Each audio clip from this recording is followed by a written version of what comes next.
Olá, seja muito bem-vindo aqui ao nosso canal, que a graça e a paz de Jesus esteja com você, que as consolações do Espírito Santo sejam uma realidade na sua vida. Hoje eu quero comentar aqui com você, refletir com você sobre epifanias. Epifanias são manifestações extraordinárias assim da glória de Deus ainda neste mundo, não é? Ainda nessa vida.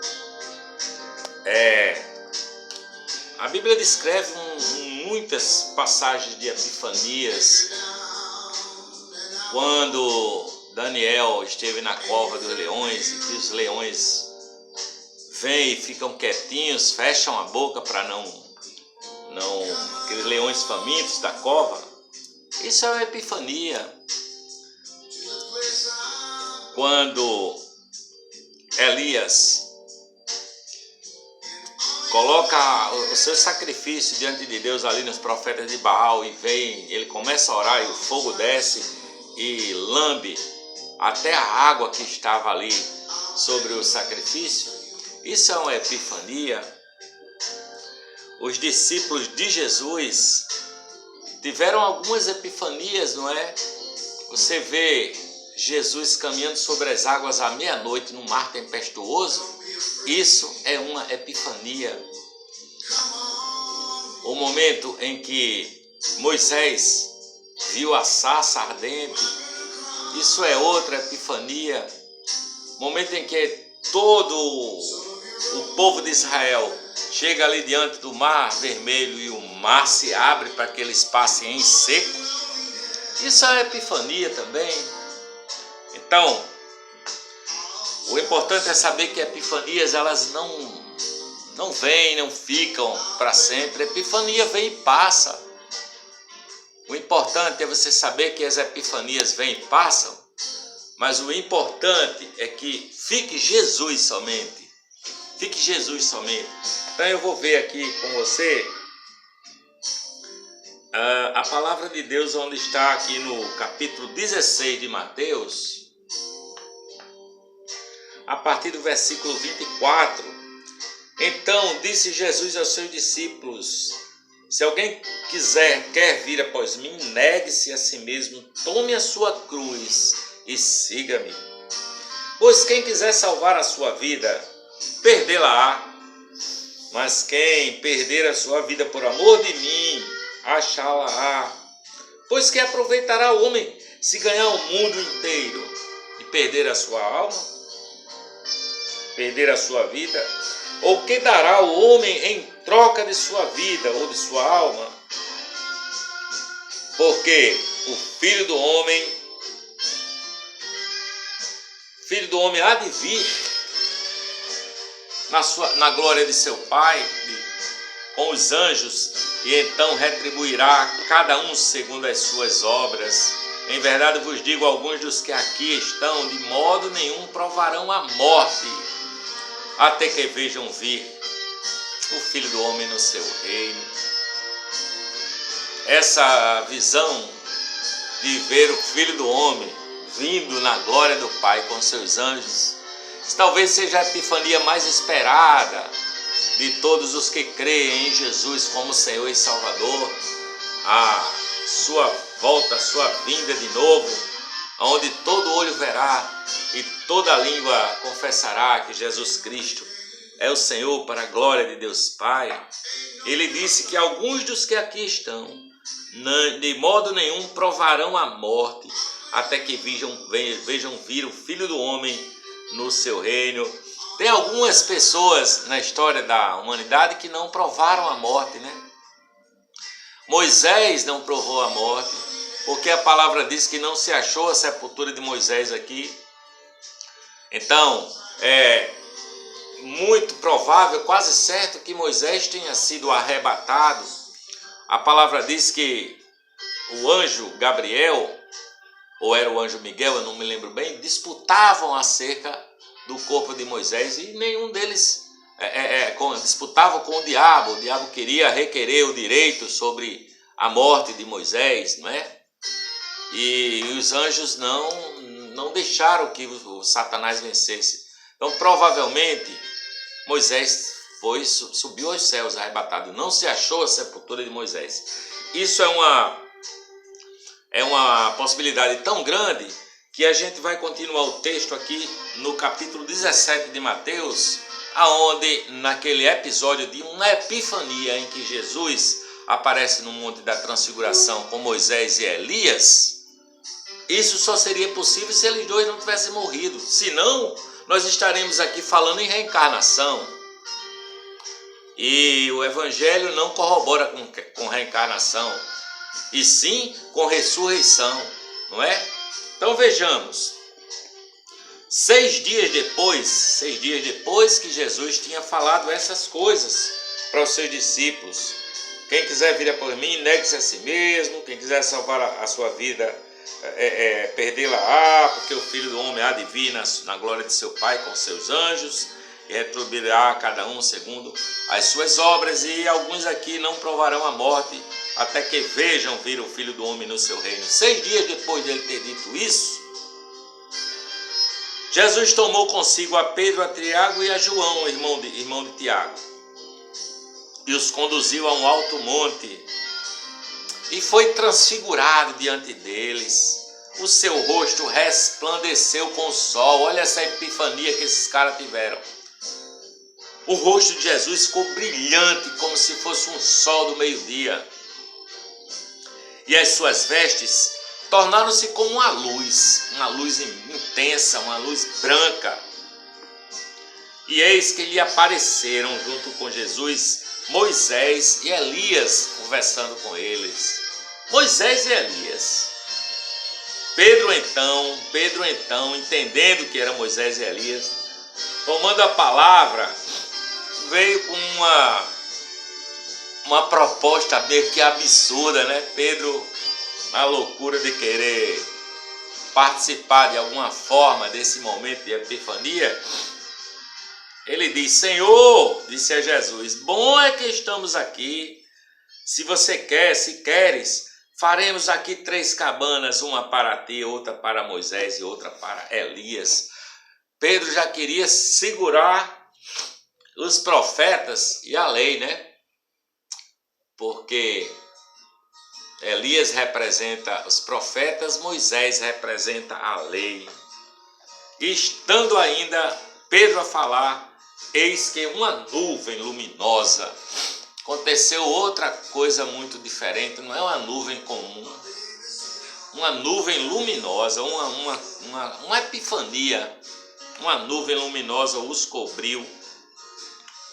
E da nuvem, saiu uma voz que dizia: este é o meu filho amado, em quem eu tenho grande alegria, a ele ouvi. Os discípulos, ouvindo isso, caíram com o rosto em terra e ficaram grandemente atemorizados. Chegou-se, pois, Jesus e tocando-os, tocou os 3. Aí tocou um, tocou outro, ei, levantai-vos, não temais.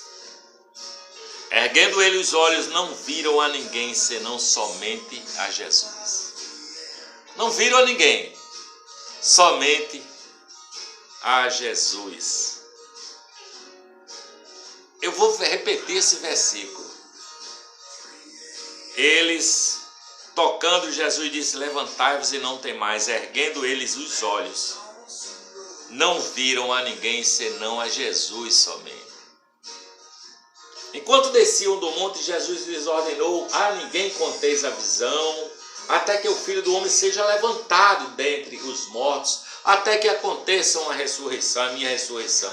Perguntaram depois os discípulos: por que então dizem os escribas que é necessário que Elias venha primeiro?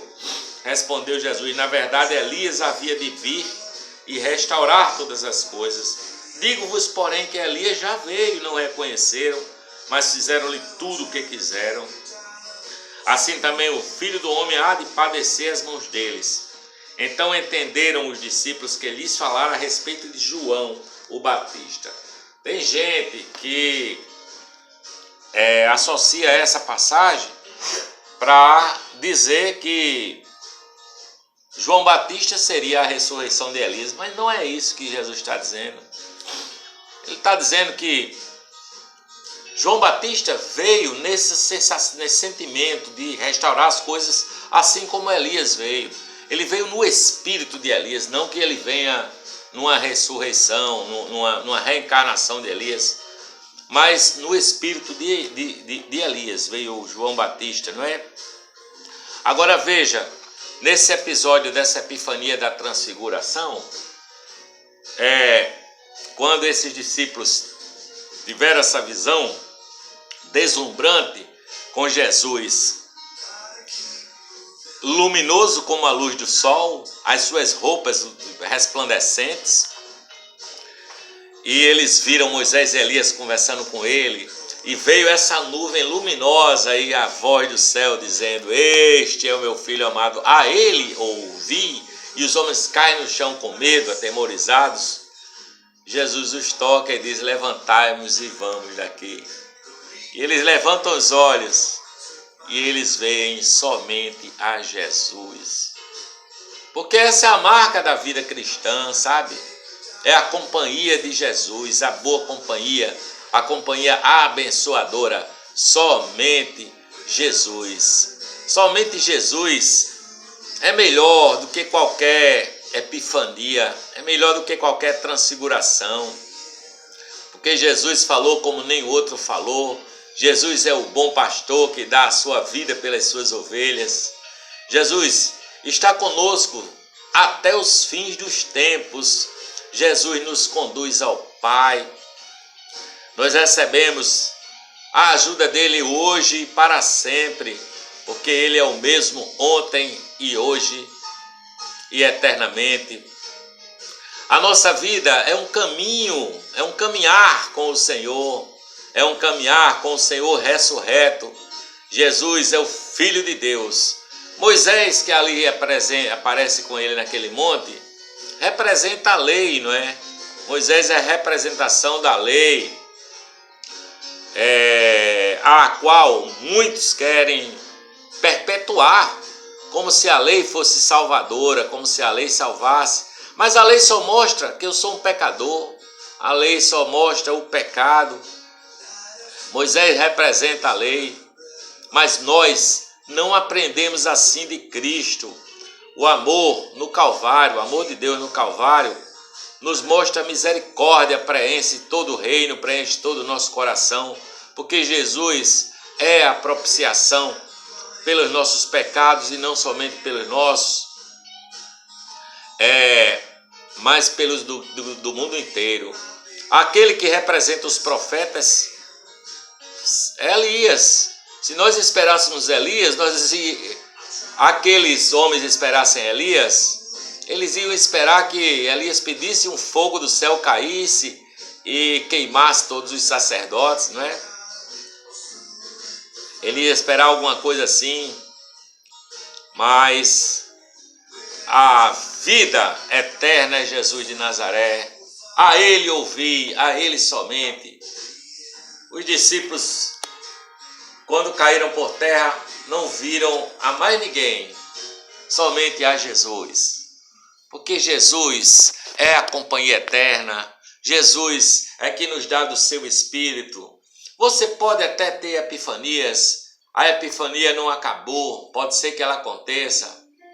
Comigo aconteceu na Praia de Touros, há muitos anos atrás, quando eu tive o primeiro contato, a primeira manifestação do Espírito Santo, quando eu comecei a vislumbrar a vida espiritual com Cristo Jesus, numa situação em que eu conto em alguns dos meus vídeos aqui, um deles é um pouco da minha história. Entre aí no meu canal e procure um pouco da minha história. Mas aquilo foi uma epifania.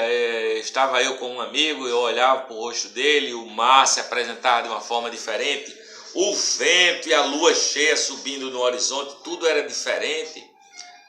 E eu olhava para o rosto do meu amigo, o rosto dele parecia que saía raios de luz do rosto. E ele olhava para o meu e dizia: João, estou vendo o seu rosto como como um brilho do sol ao redor, tem alguma coisa brilhando, e olhar para o dele, eu via no rosto dele a mesma coisa. Era uma epifania. Mas tem gente que se apega às epifanias e quer que isso se perpetue, sabe? Quer que se perpetue a lei, se perpetue essa epifania. Outros querem que Moisés se perpetue na vida, né? Que a lei prevaleça, que olha, o homem tem que cumprir isso aqui, se não cumprir ele... Aí é um Deus raivoso, irado, que vai mandar para o inferno quem não cumprir a lei. É o que acontece com muitos de nós aqui, né? Que se apegam a Moisés, se apegam à lei e não à graça. E a palavra diz que eles viram a Jesus somente. E Jesus diz, não temais, não temais. Eu vou para a cruz, eu vou pagar o preço por vocês, mas ao terceiro dia eu ressuscitarei, serei levantado dentre os mortos vitorioso, e todo aquele que crê em mim, que espera somente em mim, será vitorioso juntamente comigo. Essa é a palavra de Deus para mim e para você hoje. Não espere epifanias. Saiba, se você crê em Jesus, se você tem essa absoluta convicção de que Ele perdoou os seus pecados, que Ele garantiu a sua vida eterna, que Ele está com você todos os dias até a consumação do século, que Ele não vos deixará órfão, que Ele é a ressurreição e a vida, que Ele te ama a ponto de morrer por você na cruz e de ressuscitá-lo e trazendo vitória, para que quando alguém venha lhe acusar de alguma coisa e Deus tenha motivos para te condenar, Jesus se interpela entre você e Deus e diz, Pai, eu já paguei por ele, Pai. Ele é meu, ele é nosso. Essa é a grande verdade. É somente Jesus. Jesus acabou com a lei. Deixa Moisés já descansar na eternidade. Acabou com a lei. Os profetas com as seus poderes de lançar fogo à terra. Se fosse João, o discípulo de Jesus, que chega a pedir, olha, Senhor, se querem, vamos mandar fogo do céu cair sobre aqueles que não nos seguem. Ele escolheria Elias, não é? E mandava cair fogo do céu e caía, que matou a espada 400 homens de Baal, profetas de Baal, mas depois foi se esconder numa caverna com medo de Jezabel e da perseguição dele. E Deus aparece ali e diz, Elias, o que tu fazes aqui? Porque Deus está conosco em qualquer lugar, seja no fundo da caverna, seja no alto da montanha. É Jesus somente, viram somente a Jesus, a Ele ouvi, este é o meu Filho amado em quem eu me comprazo. Ouça a voz de Jesus. Veja Jesus dizendo, você é meu filho amado, eu paguei o preço por você e lhes dou a vida eterna e ninguém as arrebatará da minha mão, porque meu Pai foi que deu você para mim e ninguém pode arrebatá-las da mão de meu Pai, porque eu e o Pai somos um. Amém, amém, amém e amém. Se você gostou aqui do conteúdo do nosso canal, se inscreva, ative o sino, curta e compartilhe para que o bom perfume se espalhe pela terra. Beijo.